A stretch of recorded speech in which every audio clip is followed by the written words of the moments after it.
Si vous remplissez un potager surélevé à ras-bord avec du terreau en sac, vous dépensez 200 $ pour enfouir de la terre morte. La majeure partie se trouvera là où les racines de vos plantes ne pourront jamais aller. L'industrie veut vous faire croire qu'il n'existe aucune alternative. Mais si la véritable source d'un sol vivant et infini se trouvait dans les déchets qui se décomposent dans votre jardin? Cet article révèle l'arnaque des potagers surélevés et explique pourquoi tout ce qu'on vous a dit sur le remplissage des parterres est faux. Un carré potager surélevé standard de 1,20 sur 2,40 et 30 cm de profondeur nécessite 0,90 m3 de terreau. En jardinerie, cela signifie ramener chez vous 16 sacs de terreau. Chaque sac coûte environ 12 $, parfois plus. Une fois chargé dans votre voiture, empilé dans votre jardin et ouvert, vous avez déjà dépensé 200 $. C'est pour un seul parterre. Si vous en voulez un deuxième, il faut doubler la somme. Soudain, le rêve d'un jardin se transforme en projet de luxe.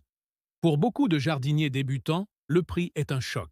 Le calcul est simple, mais la facture est salée. 200 $ pour une boîte de terreau. La majeure partie de cette somme est dépensée pour une terre qui restera inutilisée, enfouie bien trop profondément pour que les racines puissent s'y développer durant la première saison. Les jardineries ne le mettent pas en avant. Elles se contentent de vous montrer le mur de sac et l'étiquette du prix. Le conseil est toujours le même. Remplissez chaque recoin avec leur mélange haut de gamme. Mais quand on analyse les chiffres, on voit bien qui en profite. L'industrie vous vend l'idée que plus on en met, mieux c'est. Mais la seule chose qui augmente rapidement, c'est leur marge bénéficiaire. Pour le jardinier amateur moyen, c'est un prix exorbitant à payer pour quelques tomates. La plupart des légumes ne développent jamais leurs racines aussi profondément qu'une plate-bande de 30 cm de profondeur.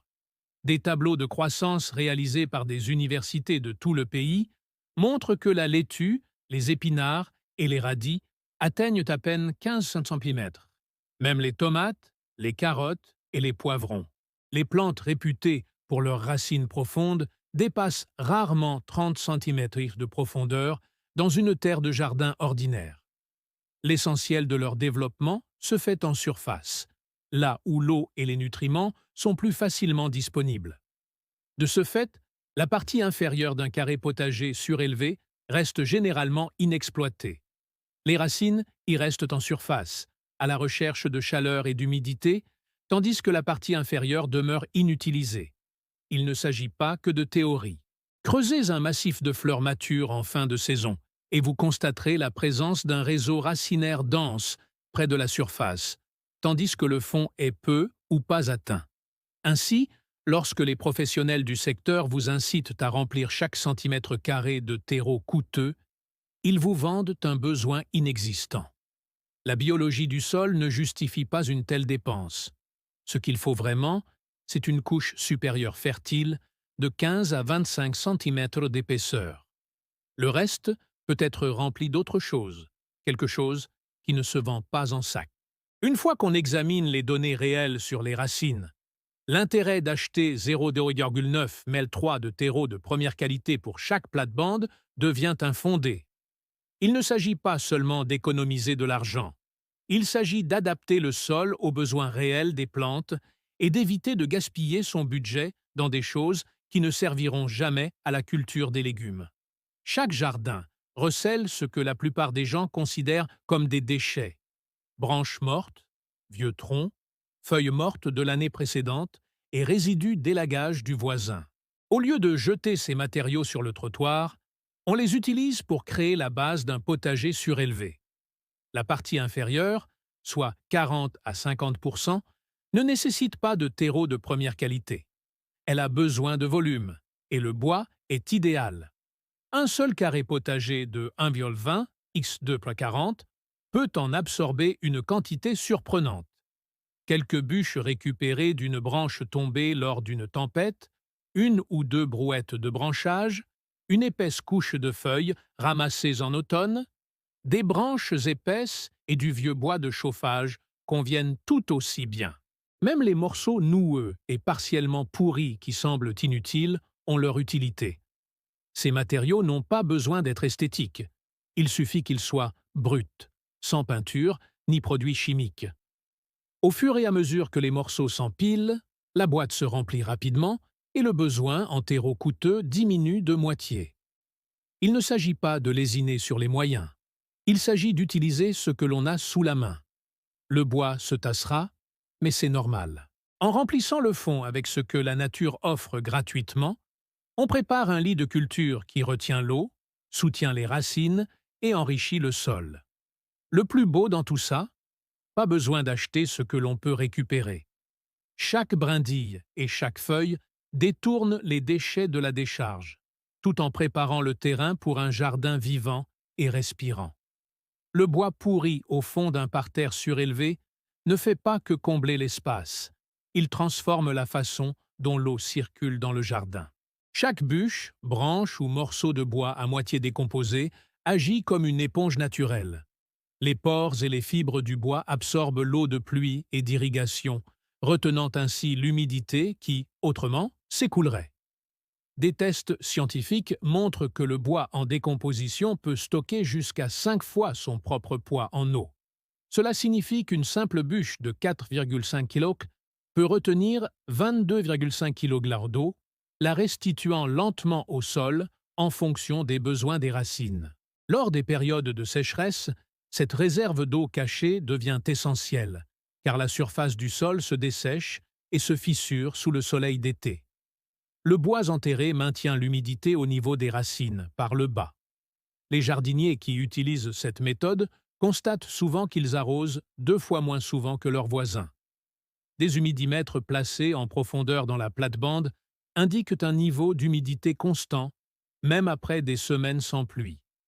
L'effet ne se limite pas à la commodité. Il protège les plantes du stress hydrique, atténue les variations d'humidité et aide les jeunes plants à survivre à leurs premières semaines cruciales. La couche de bois favorise également la capillarité, attirant l'eau vers les racines assoiffées. Au lieu de stagner au fond ou de s'écouler, l'eau circule à travers le réseau de bois en décomposition et pénètre dans le sol où les plantes peuvent l'absorber. C'est pourquoi les plates-bandes construites avec une couche de déchets restent luxuriantes et productives même lorsque le tuyau d'arrosage est enroulé. Le bois fait le gros du travail, rechargeant silencieusement l'humidité du sol jour après jour. En se décomposant sous la surface d'une plate-bande surélevée, le bois ne se contente pas de retenir l'eau. Il génère aussi de la chaleur. C'est le moteur silencieux à l'œuvre dans chaque plate-bande à couche de déchets. La décomposition des bûches et des branches est un processus biologique qui libère de l'énergie thermique, augmentant ainsi la température du sol de plusieurs degrés. Des pédologues ont mesuré directement cet effet. Au début du printemps, les plates-bandes construites avec un noyau de bois épais peuvent afficher des températures de 5 à 15 degrés supérieures à celles du sol environnant. Cette différence est loin d'être négligeable. Alors que la plupart des plates-bandes se réveillent à peine de l'hiver, la couche de déchets végétaux est déjà suffisamment chaude pour stimuler la germination des graines et favoriser la croissance des jeunes plants. Ce regain de chaleur ne se limite pas à gagner un jour ou deux. Pour de nombreux jardiniers, cela signifie planter 2 à 4 semaines plus tôt que leurs voisins. Dans les régions où la saison de croissance est courte, ces semaines supplémentaires peuvent faire toute la différence entre une récolte abondante et une fin décevante. La chaleur provient du même processus qui chauffe un tas de compost. Les microbes décomposent le bois carboni et libèrent de l'énergie. Ici, l'effet est constant et diffus, isolé par la couche de terre. Par les nuits froides, cette chaleur monte doucement, protégeant les jeunes racines du gel et maintenant le sol à la température idéale pour la germination. L'imagerie thermique et les thermomètres de sol confirment ce phénomène. La zone la plus chaude se situe juste au-dessus de la couche ligneuse et se refroidit progressivement vers la surface. Cela crée un gradient naturel qui favorise le développement racinaire profond et vigoureux. L'avantage thermique est particulièrement marqué durant les premières années, lorsque la décomposition est à son apogée, Mais même lorsque le bois se décompose, la couche de résidus continue d'amortir les brusques coups de froid. Pour tous ceux qui en ont assez d'attendre le dégel ou de perdre leurs jeunes plants à cause d'un gel tardif, cette couche de déchets offre un avantage concret et mesurable. La saison du jardinage commence plus tôt et dure plus longtemps, non pas grâce à une serre ou à un câble chauffant, mais grâce au travail discret qui se déroule chaque jour, à l'abri des regards. Le terreau en sac a beau paraître riche et foncé, il est en réalité presque sans vie. La plupart des mélanges du commerce sont composés de mousse et de perlite, des matériaux qui arrivent en magasin quasiment stériles. Il n'y a pas de réseau vivant, pas de vie active, seulement des particules inertes en attente d'engrais. À l'inverse, le bois et les feuilles enfouis au fond d'un parterre surélevé deviennent un véritable moteur de vie. En se décomposant, le bois est colonisé par des champignons, de fins filaments blancs de mycélium qui s'insinuent dans chaque fissure.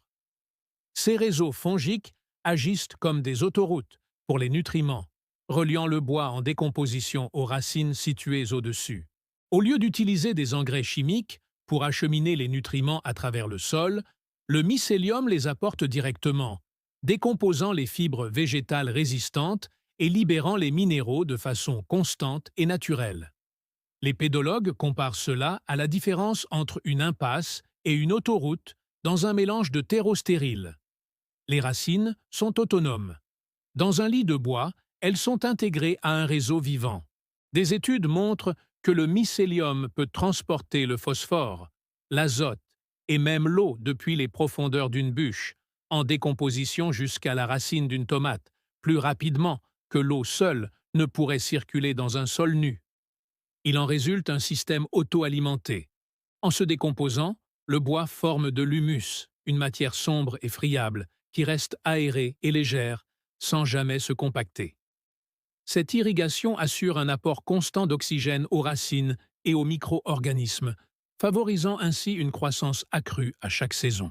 Un pédologue pourrait résumer cela ainsi. Il ne s'agit pas simplement de combler un espace, mais de créer un véritable récif microbien. Chaque année, à mesure que le bois se décompose, le sol s'enrichit et devient plus vivant. Au lieu de se compacter en un bloc dur, la terre reste aérée, pleine de poches d'air et de filaments fongiques. La différence saute aux yeux lorsqu'on creuse. Une poignée de terre de la couche de déchets est sombre, souple et pleine de vie, alors que les terreaux en sac deviennent souvent denses et stériles après une seule saison. La terre vivante nourrit les plantes et se régénère, recyclant les nutriments et maintenant l'écosystème en mouvement. Pour les jardiniers, cela signifie des récoltes plus saines, moins de travail et un parterre qui s'améliore d'année en année. Tout cela grâce au travail discret des champignons et des microbes sous la surface. Les détaillants ne vendent pas seulement de la terre, ils vendent un cycle. Chaque printemps, des millions de jardiniers rentrent chez eux avec des sacs de terreau, alimentant ainsi un système conçu pour fidéliser la clientèle. Les chiffres qui se cachent derrière ces sacs révèlent la vérité. Les rapports de l'industrie indiquent que les marges bénéficiaires des détaillants sur les terreaux en sac avoisinent les 50%. Autrement dit, pour chaque dollar dépensé, la moitié va directement dans les bénéfices du magasin.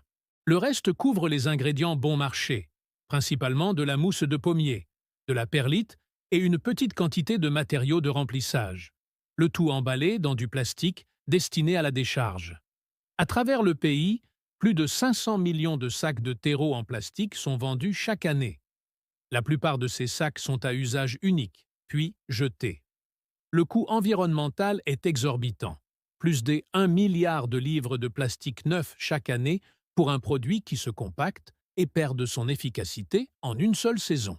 Ce modèle économique repose sur la fidélisation des jardiniers, qui viennent y chercher non seulement de la terre, mais aussi de l'engrais pour revitaliser les plates-bandes fatiguées et aider autres sacs pour compléter le terreau tassé. Le message est clair. Si le sac est vide, on en rachète un. Si la terre se compacte, on en rachète. Ce cycle perpétue le flux incessant de plastique et d'argent. Pour l'industrie musicale, c'est un système idéal pour les jardiniers. C'est une véritable arnaque. Un permaculteur expérimenté présente le protocole des lasagnes, une méthode en 4 étapes qui transforme les déchets en terreau. La première couche est le noyau. Remplissez les 40% inférieurs du bac avec des bûches épaisses non traitées et des branches robustes. Privilégiez de préférence les bois durs comme le chêne, l'érable ou le bois fruitier.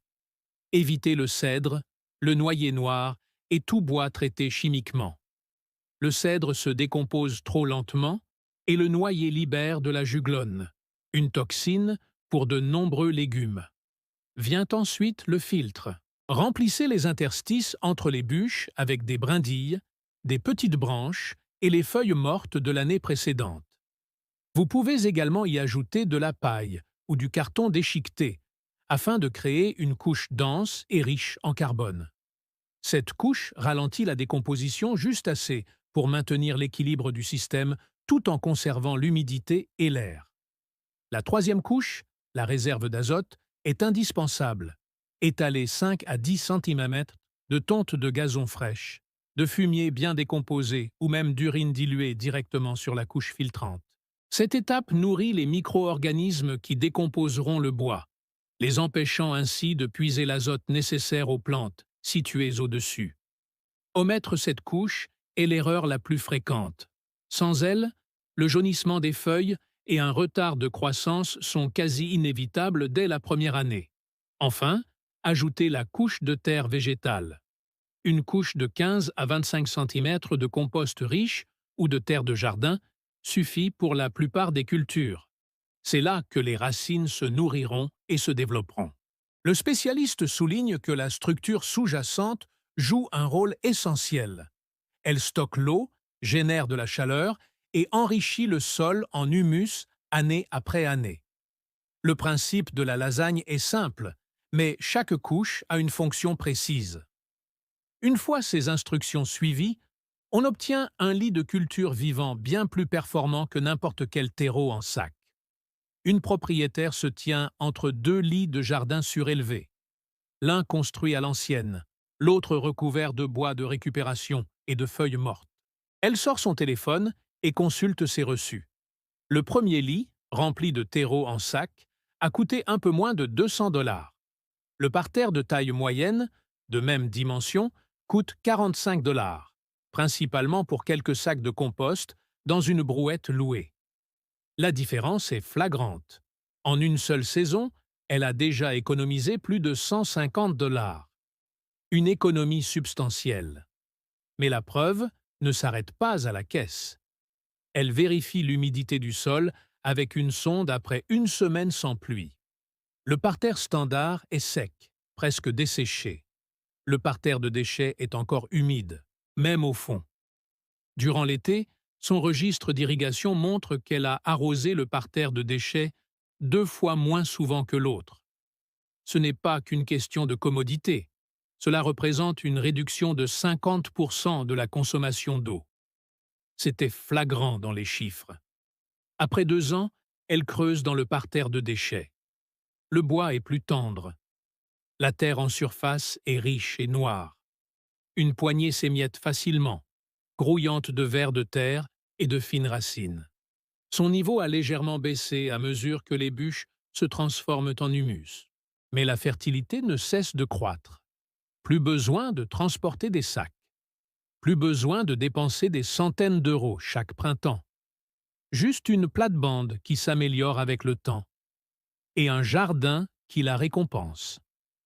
Actuellement, des millions de sacs de terreau en plastique sont vendus chaque printemps, alimentant les décharges et vidant les portefeuilles pour des résultats éphémères. Pourtant, chaque branche ou feuille morte recèle un potentiel, et non des déchets. Face à la hausse des prix des ressources et à la raréfaction de l'eau, la véritable valeur réside dans la création d'un sol vivant et durable à partir de ce que nous avons déjà. Parfois, les plus belles découvertes proviennent de ce que les autres jettent. Partagez vos réflexions ou vos questions ci-dessous.